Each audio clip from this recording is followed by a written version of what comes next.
Hey everybody, it's Jessica. I was asked tonight how I personally make the straps for the So Powerful purses. I make them just a tad bit differently than what the pattern calls for, but it's a little more sturdy, and I know that some of the other women on our group also make them this way. So I'm going to take you start to finish.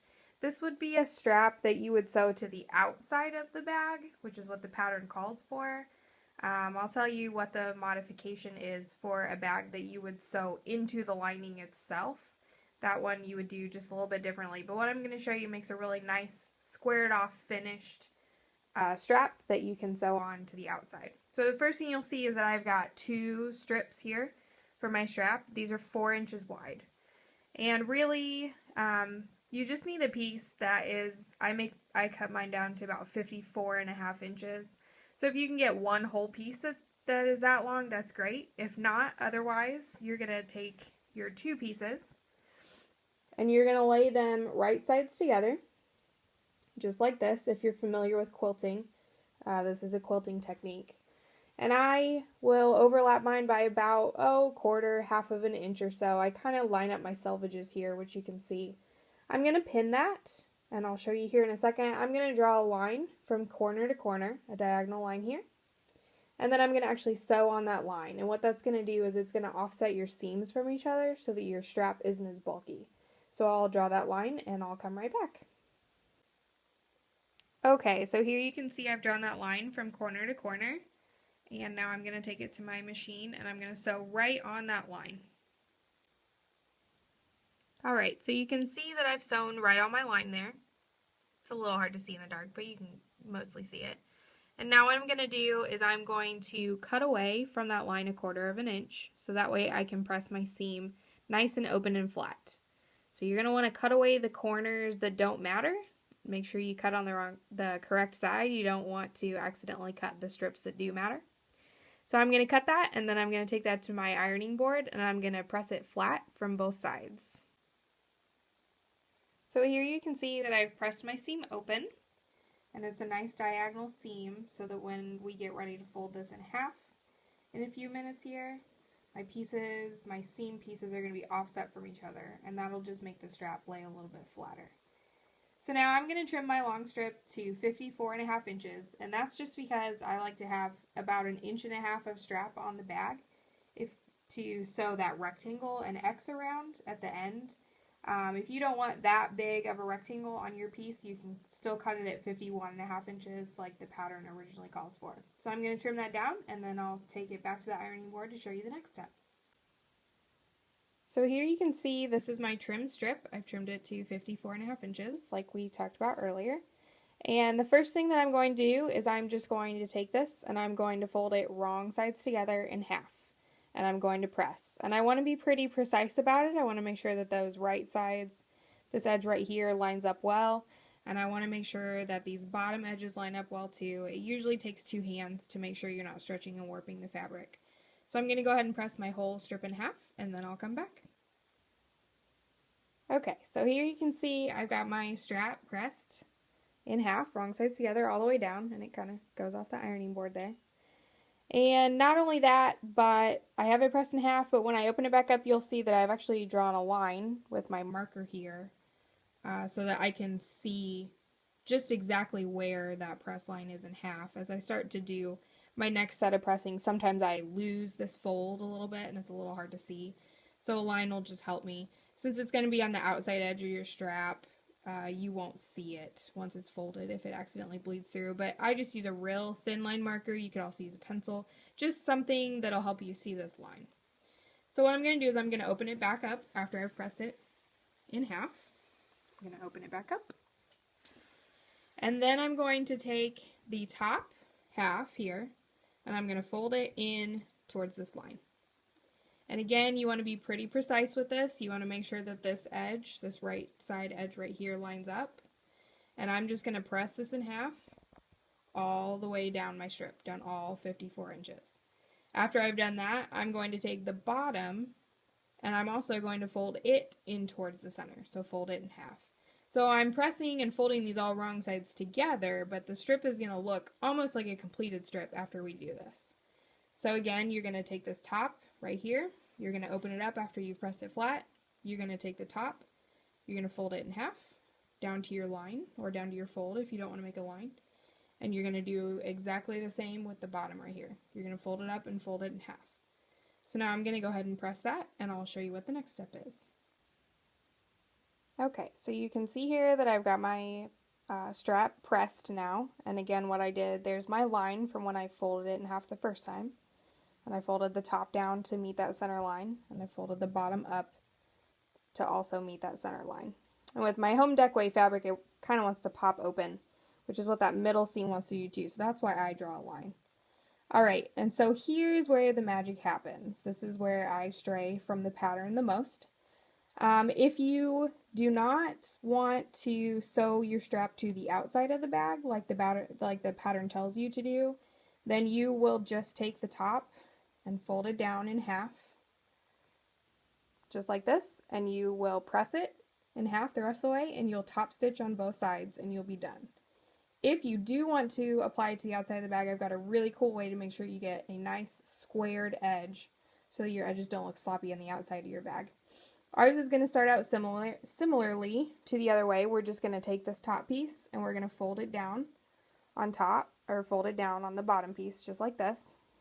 And we're going to go ahead and give both of the ends, for about a couple of inches or so, give that a really good press.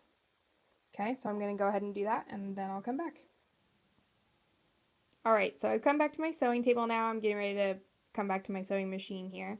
And you can see that I've pressed about a couple of inches right in half. So again, you can see here's my original line from way back when. I folded the top down, the bottom up, and now I folded the folded top down to meet the bottom. And what I'm actually going to do now is I am going to take the top right here, the top fold that I've made, and I'm actually going to flip the whole thing inside out. So just grab it and literally turn it inside out. So now it's a little hard to do with one hand in a camera, sorry. So now what you're going to see is there's my very original folded line from when I folded it in half the first time. And then I've got a raw edge here, and if I lift it up, I've got the other raw edge there. Okay, so I've just turned this thing inside out completely. And what I'm going to do is I'm going to sew 1/4 of an inch away from this edge right here, from this open edge. Okay, so let me do that one more time. So here is how I had you press it. I'm going to open it back up, just like this.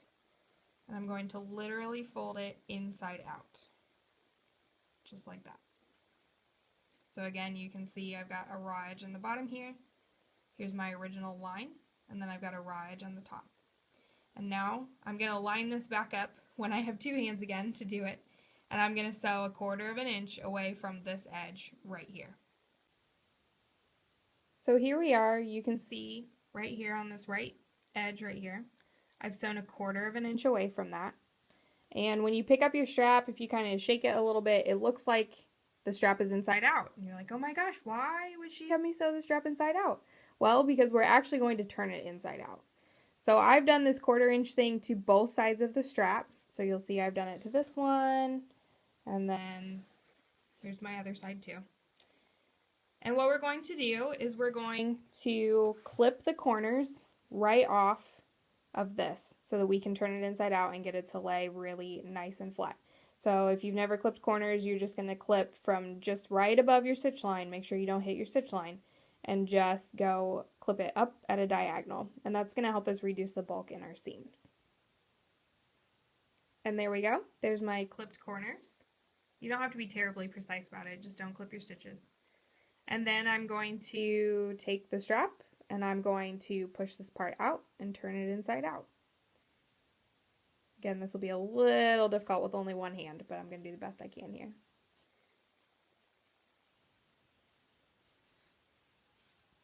So you can see that that's going to give me, once I have it all pushed out, that's going to give me a really nice squared off edge to my strap. And I'll use my little purple thing or a pen or something to poke this corner out right here. But I'll get it nice and squared up that way. After I get both sides of the strap turned inside out like this,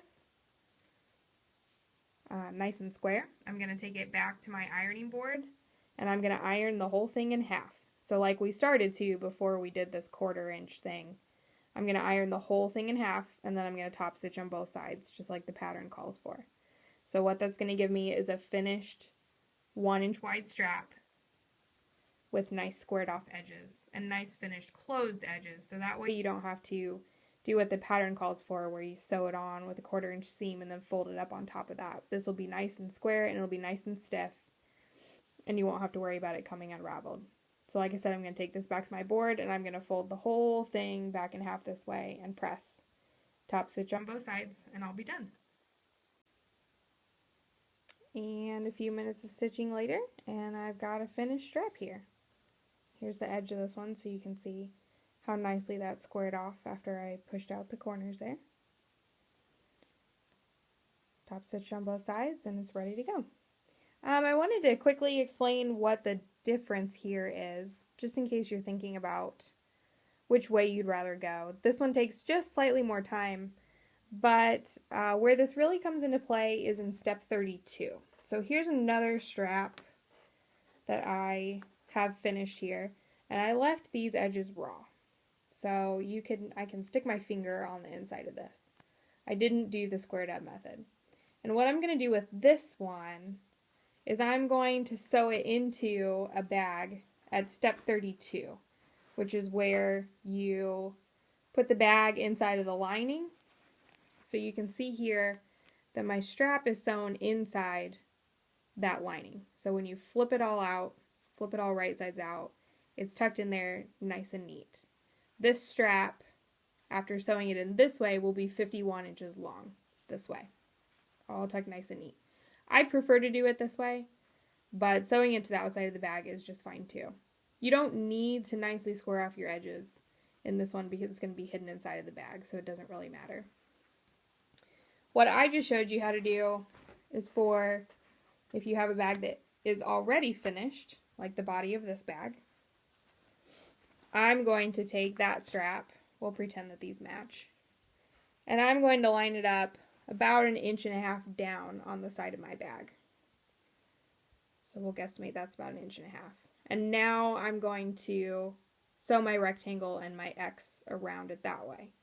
If I sew 1.5 inches onto the bag itself, then this strap will also be about 51 inches long, which is what the pattern calls for. So that's the difference. But if you want to sew it on the outside, it's important to have this nice, all the raw edges tucked in, square, so that way your bag looks professional and the girls will love it because it won't fall apart as easily. So I hope that this was helpful, and either way is a great way as long as we're making bags to help out these girls. See you guys later.